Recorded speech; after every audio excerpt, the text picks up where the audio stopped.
Hello and welcome to the Bible Difficulties and Answers podcast. I'm your host, Lance Smith. Thanks for joining us today as we dive into the fourth episode of our 5-part series on Abraham. Today's focus is on a particularly fascinating question. Is the account of Abraham's defeat of the Mesopotamian kings, as described in Genesis 14, 1-16, historically reliable? This story is not just a tale of ancient warfare. It's a narrative packed with significance. In our episode today, we will explore some critical questions. How does the documentary hypothesis challenge the traditional view of the biblical text? What significance do the names and places mentioned in Genesis 14 hold? How does the archaeological evidence support or contradict the biblical narrative? And finally, what lessons can we draw from this ancient story? As always, I'll present various perspectives from my research and conclude with my own thoughts. If you're interested in digging deeper, you'll find links to all our sources in the show notes. So are you ready to unravel this biblical mystery? Let's dive in and learn together. Before we get started, I want to read today's scripture from Genesis 14, 1-16. Bear with me, as this passage includes some rather difficult names, but it's essential to grasp the full scope of Abraham's victory over multiple kings. And again, we will refer to him as Abraham for clarity's sake. Genesis 14, 1-16 from the New Living Translation. About this time, war broke out in the region. King Amraphel of Babylonia, King Arioch of Elasar, King Chedorlaomer of Elam, King Tidal of Goyim fought against King Bera of Sodom, King Bersha of Gomorrah, King Shinab of Admah, King Shemeber of Zeboim, and the king of Bela, also called Zoar. This second group of kings joined forces in the Siddim Valley, that is, the Valley of the Dead Sea. For 12 years, they had been subject to King Chedorlaomer, but in the 13th year, they rebelled against him. 1 year later, Chedorlaomer and his allies arrived and defeated the Rephaites at Ashtaroth Karnaim, the Zuzites at Ham, the Emites at Shavah Kiriataim, and the Horites at Mount Seir, as far as El Paran at the edge of the wilderness. Then they turned back and came to En Mishpat, now called Kadesh, and conquered all of the territory of the Amalekites, and also the Amorites, living in Hazazon Tamar. Then the rebel kings of Sodom, Gomorrah, Admah, Zeboim, and Bela, also called Zoar, prepared for battle in the Valley of the Dead Sea. They fought against King Chedorlaomer of Elam, King Tidal of Goyim, King Amraphel of Babylonia, and King Arioch of Elasar. 4 kings against 5. As it happened, the Valley of the Dead Sea was filled with tar pits, and as the army of the kings of Sodom and Gomorrah fled, some fell into the tar pits, while the rest escaped into the mountains. The victorious invaders then plundered Sodom and Gomorrah and headed for home, taking with them all of the spoils of the war and food supplies. They also captured Lot, Abraham's nephew who lived in Sodom, and carried off everything he owned. But one of Lot's men escaped and reported everything to Abraham the Hebrew, who was living near the oak grove belonging to Mamre the Amorite. Mamre and his relatives, Eshcol and Aner, were Abraham's allies. When Abraham heard that his nephew Lot had been captured, he mobilized the 318 trained men who had been born into his household. Then he pursued Chedorlaomer's army until he caught up with them at Dan. There he divided his men and attacked during the night. Chedorlaomer's army fled, but Abraham chased them as far as Hobah, north of Damascus. Abraham recovered all of the goods that had been taken, and he brought back his nephew Lot with his possessions and all of the women and other captives. All right, to me, this passage vividly describes a coalition of kings, a daring night raid, and a miraculous victory by Abraham. However, how much of this story can we consider to be historically reliable? The towns and names mentioned weren't all accurate during Abraham's time, but were accurate during the time when the story was written. This is similar to describing Hernando de Soto, who arrived in what is now Tampa Bay, Florida in 1539 and explored what is now Georgia in 1540. Although those names didn't exist during de Soto's exploration, we use them for clarity. To begin, let's discuss the broader historical context. The period in which this event supposedly took place is traditionally associated with the 2nd millennium BC, a time when city-states in Mesopotamia, Canaan, and the surrounding regions frequently engaged in warfare over resources and territory. The names mentioned, Amraphel, Arioch, Kedorlaomer, and Tidal, are linked to various regions within Mesopotamia, which was a dominant cultural and political force at the time. All right, so let's define our problem, and we start here with the Big Book of Bible Difficulties. And they write, Genesis presents this battle as factually true, but according to the documentary hypothesis of biblical criticism, this story is a later addition and totally fictitious. All right, back to me.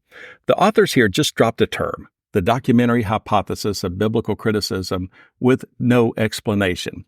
So let's briefly explore the documentary hypothesis. This theory, as many of you may already know, suggests that the first 5 books of the Bible, known as the Torah, were not authored by a single person, traditionally believed to be Moses, but were instead compiled from 4 distinct sources. These sources, identified as the Yahwist, J, Elohist, E, Deuteronomist, D, and Priestly, P, sources, were combined over time to form the text that we have today. According to the proponents of the documentary hypothesis, Genesis 14 might belong to one of these sources, potentially even a later edition. This view posits that the story could have been crafted to serve a particular theological or political agenda rather than to record an actual historical event. The names and places might have been selected to create a narrative that fit within the broader theological framework of the Israelites. While the documentary hypothesis was dominant for much of the 20th century, it has been challenged now by more recent scholarship. Some argue that the theory oversimplifies the complex process of how these texts were compiled. Others suggest that while there may have been multiple sources, they were woven together much earlier than the documentary hypothesis suggests, possibly even by a single inspired author. Interestingly, we have another first of the Bible mentions in the scripture reading today. This battle also holds the distinction of being the first recorded instance of human warfare in the Bible. One aspect of the story that often sparks discussion is the figure of Abraham himself. Here we have a semi-nomadic leader who, with just 318 men, manages to defeat a coalition of 4 kings. This has led some to view the story as legendary, emphasizing the miraculous intervention of God in Abraham's life. However, others suggest that the story demonstrates Abraham's strategic acumen and the loyalty of his allies, Mamre, Eshcol, and Aner. So, let's start by looking for a potential solution from the Big Book of Bible Difficulties. And they write, we possess very little information about this period apart from Genesis itself. As a result, while we do not have direct archaeological confirmation, there is no good reason to doubt the event. Such doubt usually stems from an anti-biblical bias. Furthermore, there is indirect support for the validity of this account. Noted archaeologist W.F. Albright, in a 1954 book, Old Testament Commentary, has observed that in spite of our failure hitherto to fix the historical horizon of chapter 14, we may be certain that its contents are very ancient. There are several words and expressions found nowhere else in the Bible and are now known to belong to the 2nd millennium BC. The names of the towns in Transjordania are also known to be very ancient. In light of this, there is no good reason to doubt the authenticity of the biblical account of Abraham's battle with these Mesopotamian kings. Now, outside of the documentary hypothesis, there are other problems scholars note. For instance, in a 2021 article, Genesis 14, Abraham and the 4 Kings, by Mary Jane Shano, She writes, and I quote, "The story is almost monotonous in its detail of names and places, none of which can be verified by outside biblical sources. This makes scholars nervous. It raises many unnerving questions about the historicity of the whole chapter, like maybe it really isn't true after all," close quote. And in another vein, others try to make this story a case for the numerology of Jesus Christ. See if you can follow the logic here from Robert Bradshaw from his 1999 book, Creationism and the Early Church, Chapter 1, The Use and Abuse of Church History, where he writes, and I quote, "In some cases, numerological arguments were taken to the extreme. For example, in the apocryphal Epistle of Barnabas, Abraham's 318 servants, that's Genesis 14:14, are interpreted as prefiguring the cross of Christ. This is done by first interpreting 318 as 300 plus 10 plus 8. Next, the numbers 10 and 8 are seen as denoting the letters I and H, the initials for Jesus, and 300 is denoted by T, which resembles a cross," close quote. Did you get any of that? My head hurts just trying to follow this pattern. Let's continue digging. Surprisingly again, the New Revised Standard Version Bible does offer an interesting commentary on how this event fulfilled Scripture. They write, "In a fulfillment of the curse of Noah, predicting the enslavement of Canaan by Shem," and this is Genesis 9:26, "these Canaanite kings had been subject for 12 years to an eastern alliance of kings headed by the Shemite king," close quote. That being said, there is one substantial article that answers a number of our questions today.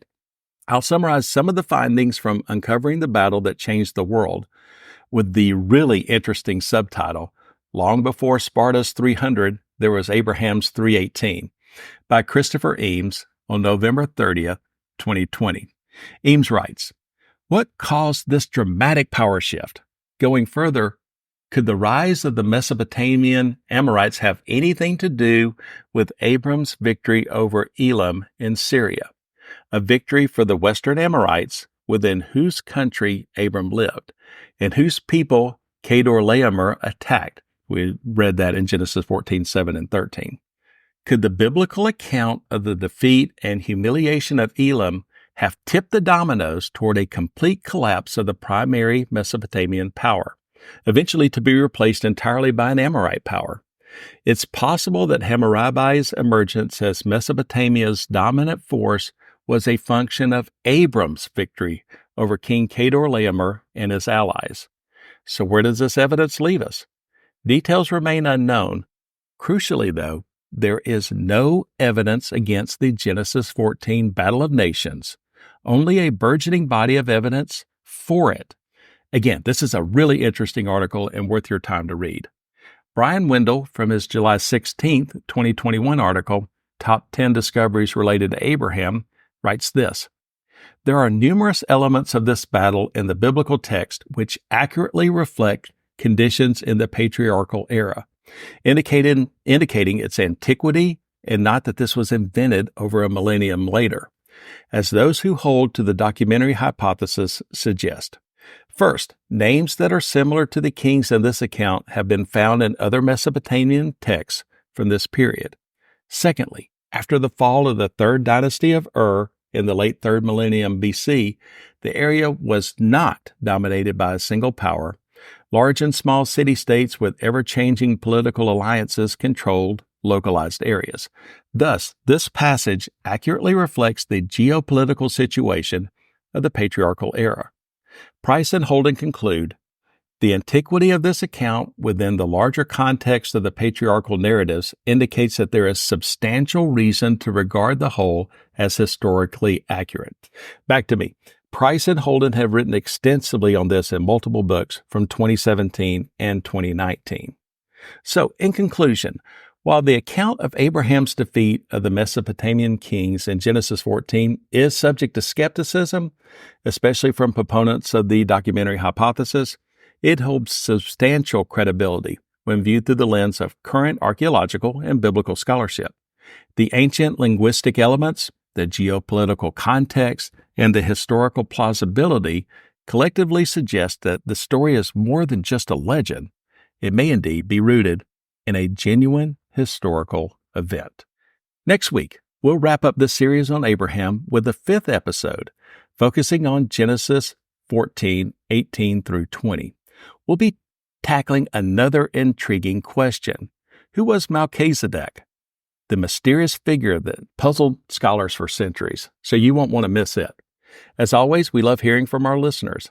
You may reach us at our website, BibleDifficultiesAndAnswers.podbean.com, or you may reach out to me directly at our email address, BibleDifficultiesAndAnswers@gmail.com, with any questions, comments, concerns, fits of righteous indignation, or just to say hi.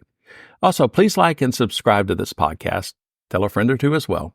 And also write a review and give it a 5-star rating on Apple Podcast, Podbean, Spotify, YouTube, or any of your venues of choice. It really does help get the word out about the most amazing book ever written.